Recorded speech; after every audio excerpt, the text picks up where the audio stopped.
MCP stands for Model Context Protocol.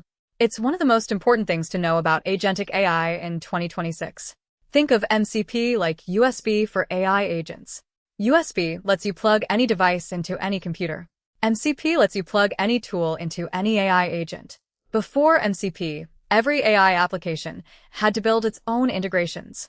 Want your agent to talk to GitHub? Write a GitHub integration. Want it to use Slack? Write a Slack integration. Want it to query a database? Write a database integration. MCP standardizes all of this. Now GitHub, Slack, Postgres file systems, and hundreds of other tools all expose an MCP server. Your agent connects to any MCP server using the same protocol. Here's how it works in practice. An MCP server exposes a list of tools with their descriptions and schemas. Your agent connects to the server, discovers the available tools, and can call them just like any other tool.